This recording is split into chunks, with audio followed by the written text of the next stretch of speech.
Magandang umaga po sa inyong lahat, mga kompanyeros, kompanyeras, followers at subscribers ko dito po sa YouTube channel. Ako po ang lingkod, si Atty. Rene Bueno.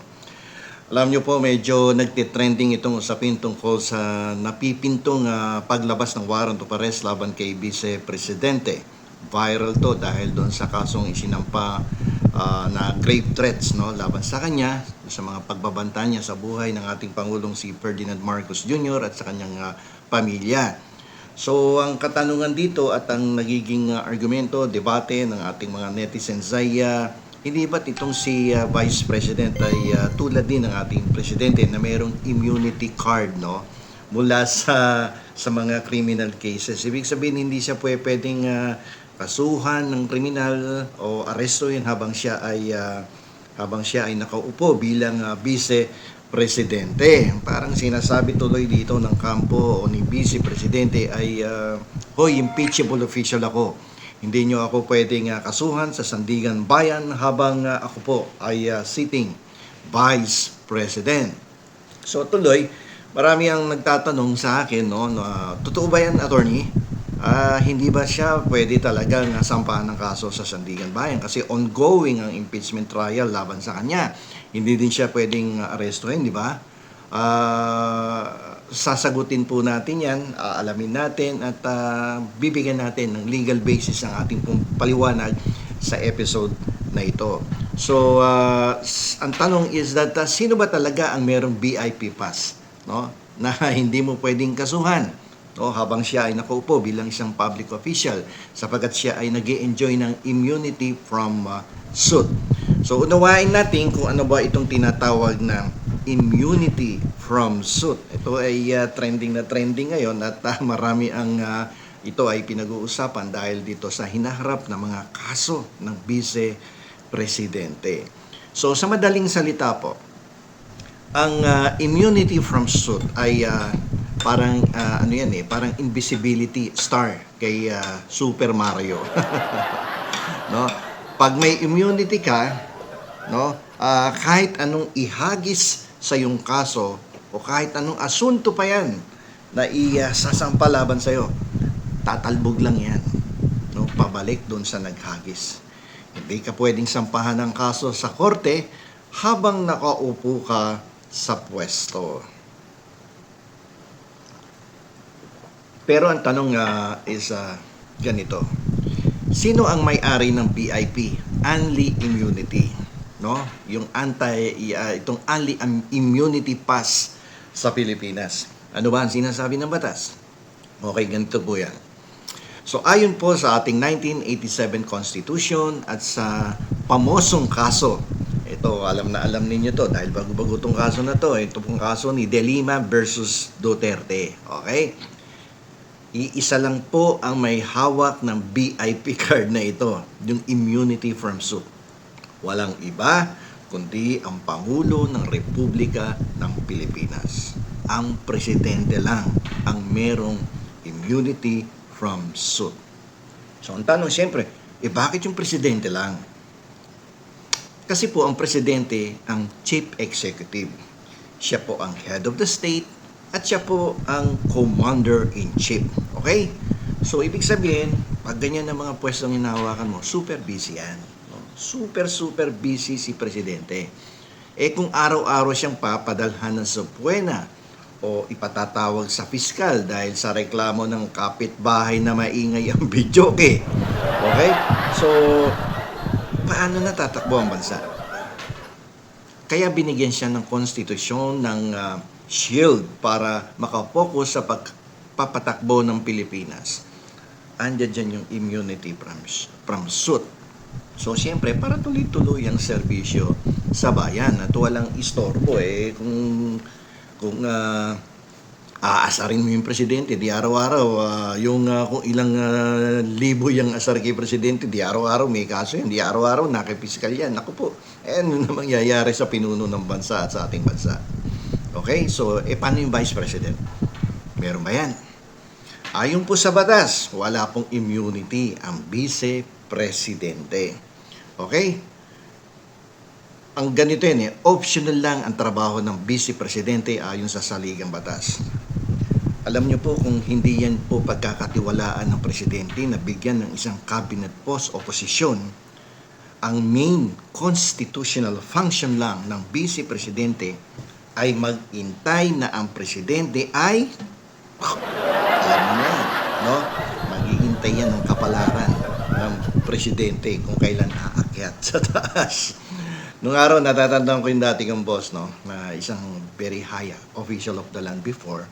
Sabi niya, itong vice mayor ko mahina manalangin to, kaya hindi maging mayor.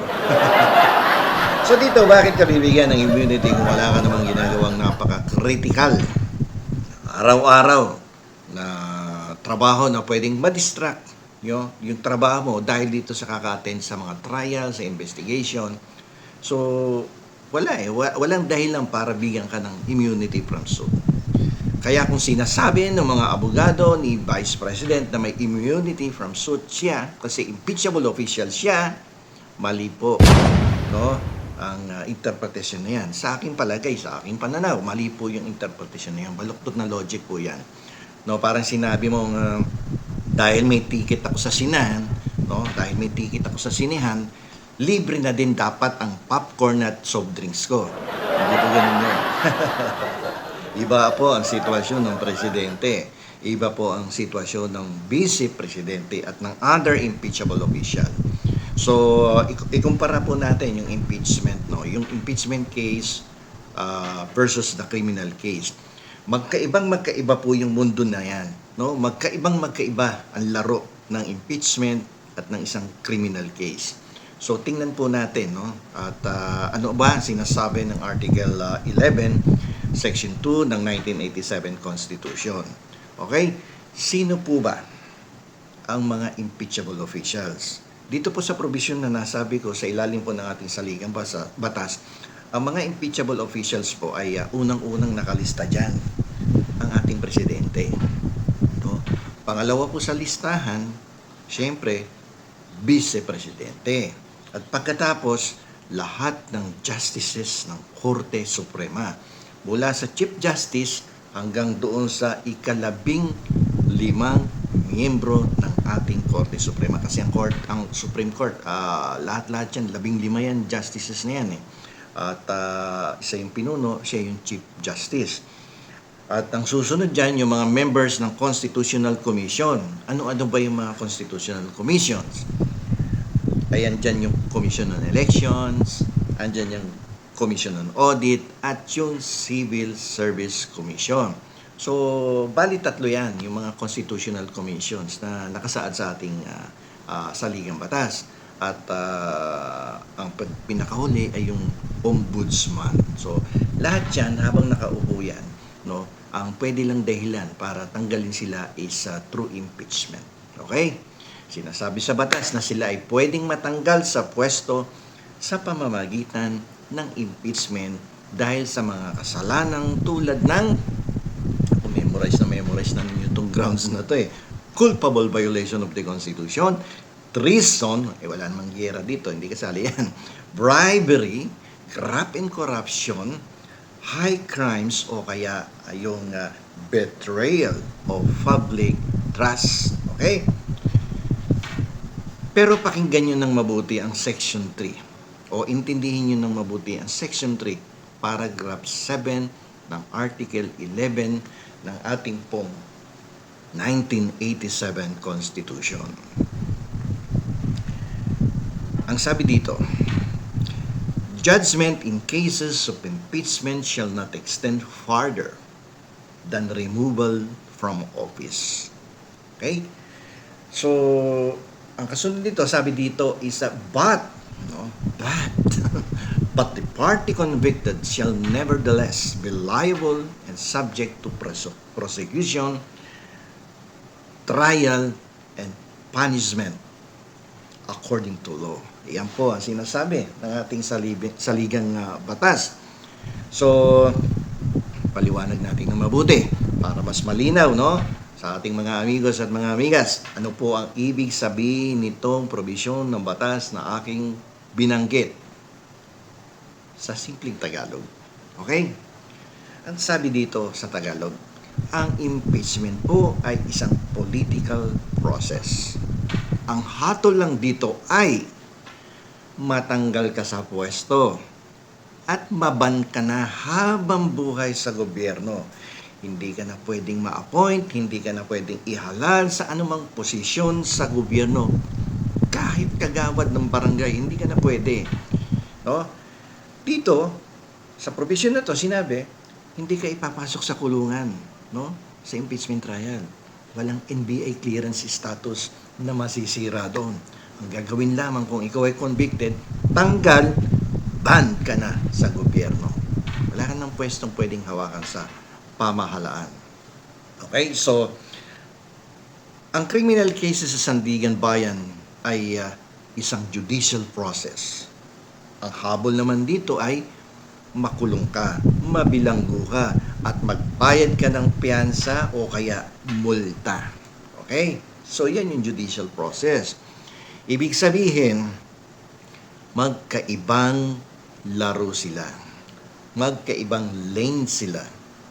Hindi porke may impeachment trial sa Senado, ibig sabihin, titigil ang mundo ng Sandigan Bayan, titigil ang mundo ng Ombudsman, o ng mga regular courts. Aba, hindi po. Hindi po ganoon ang kaso, no? Sa kaso ng mga impeachable officials, no? Except for the president. Okay? Ngayon, ang tanong, pwede bang sabay? Okay, ito yung madalas pinag-uusapan eh. Pwede bang sabay ang impeachment at kaso sa Sandigan Bayan? Okay? Isang political court, isang regular trial court. Okay? Special court, Sandigan Bayan. So, isipin nyo to Pwede bang sabay ang trial sa Senado? Tapos, babanatan mo ng trial sa Sandigan Bayan?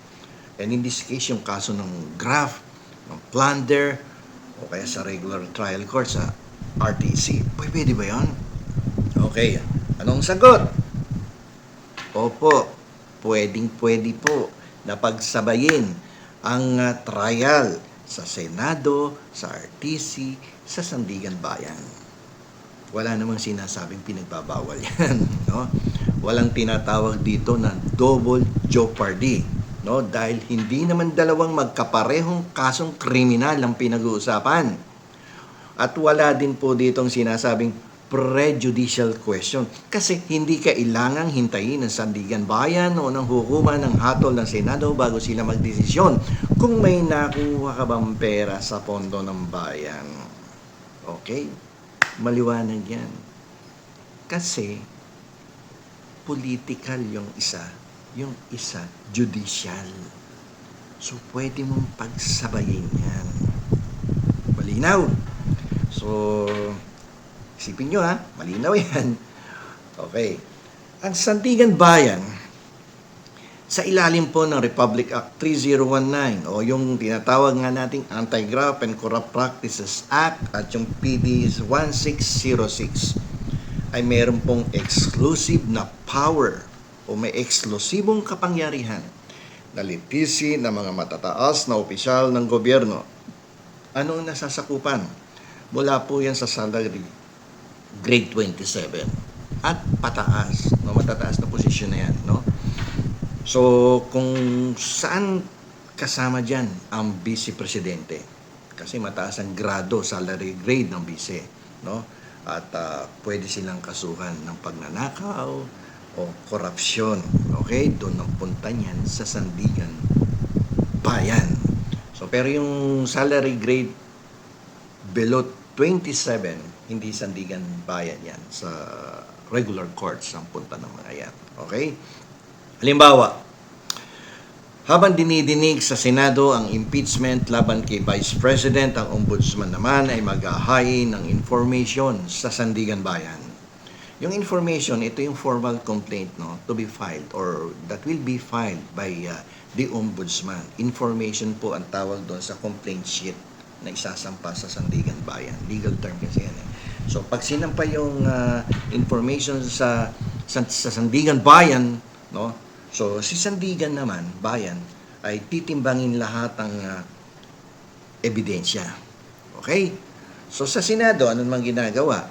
Sa Senado, ang tinatanong dyan, ikaw, impeachable official. Fit ka pa ba maging vice presidente? Okay? Sa Sandigan Bayan, ganito uli ang tanong. May ninakaw ka ba? O ginamit mo ng mali ang pondo? So magkaiba yan ha. May ninakaw ka ba? O ginamit mo ng mali ang pondo? O, parang technical malversation ng labas. Mali ang paggamit ng pondo. Okay. Magkaibang tanong, magkaibang korte, pwedeng pagsabihin. Pwedeng pumalo ng sabay. Walang problema, mga amigos, mga amigas. Okay? Pero wait, no? Mayroon tayong dito plot twist, no? Dito medyo magiging tricky ang ating batas at jurisprudence, no? Katulad po nung kaso ni Lecaros versus Sandigan Bayan at ng Mark Copper Mining versus Garcia. So medyo may plot twist.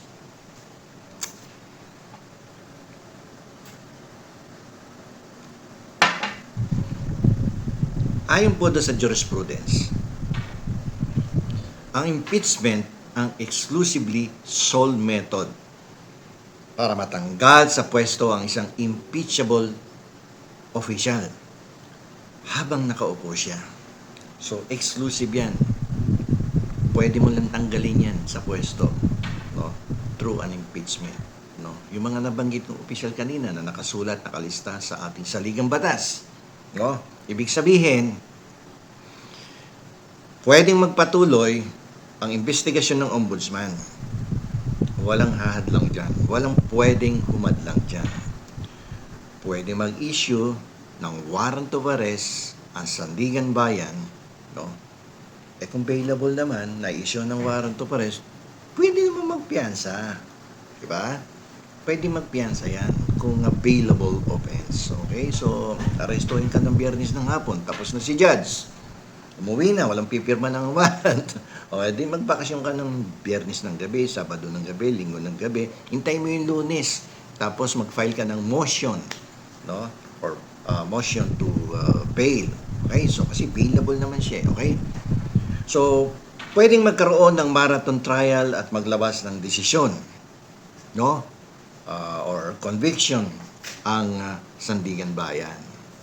So, pwede yan. Pwede sila maglabas ng desisyon. Pwede sila maglabas ng conviction ng ang Sandigan Bayan.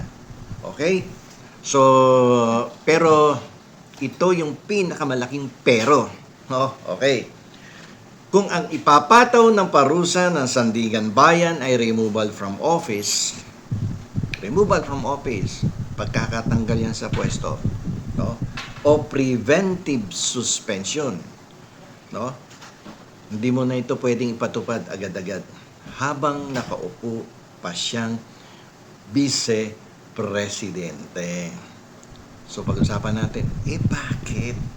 No? Kasi nga, kung pwedeng suspindihin o tanggalin ng Sandigan Bayan ang isang vice president ng ganun-ganun na lamang, para mo na ring binaliwala ang posisyon ng impeachment sa konstitusyon.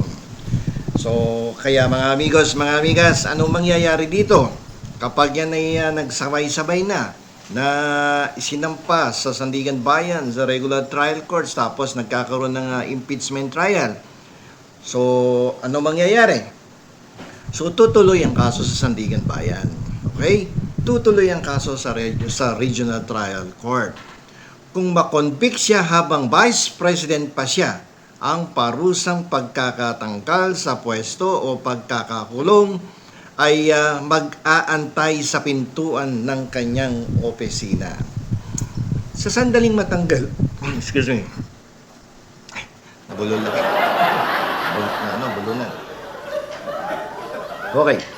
So sa sandaling matanggal siya via impeachment sa Senado o matapos ang kanyang 6-year term bilang vice-presidente, kakalbuhin at ipapatupad na ng Sandigan Bayan ang parusa sa kanya.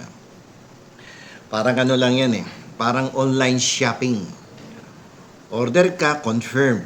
No? Order, confirm na ang kulong. Hintayin mo na lang ma-deliver pag nag-expire na ang term mo. Okay? So, na parang naging Shopee patuloy ang kaso ng impeachable official. So, ano ang mangyayari? So, ulitin natin, ang presidente lamang ang nag-enjoy ng immunity from suit at ang other impeachable officials katulad ng Vice Presidente, ng Justices of the Supreme Court, Constitutional Commission's members, yung Ombudsman, ayan po, sila po ay wala pong immunity from suit yan. Only the president enjoys immunity from suit. Okay, so walang constitutional protection ang Vice Presidente laban sa mga kasong kriminal o sibil habang nakaupo siya. So, maliwanag po ba? No? At palagay ko naman naintindihan na ninyo at sa sobrang Tagalog ang ginawa nating pagpapaliwanag dito ay malamang yakang-yaka nyo nang i-discuss din ito sa inyong mga kasama at sa inyong mga kaibigan, sa inyong mga miyembro ng pamilya kapag ang pinag-uusapan ay ang impeachment ng Vice Presidente. No, kaya kung ayaw nyo mag-explain sa mga kaibigan ninyo, sa kapamilya ninyo, sa dabarkads ninyo, abang gawin nyo na lang, i-share ninyo itong video ko na ito sa kanilang mga Facebook, sa kanilang mga YouTube channel at nang mapakinggan din nila, no? At magkaroon ng karagdagang kaalaman ayon sa mga probisyon ng ating saligang batas. So hanggang dito na lamang po, ito pong muli ang inyong lingkod, si Attorney Rene Bueno.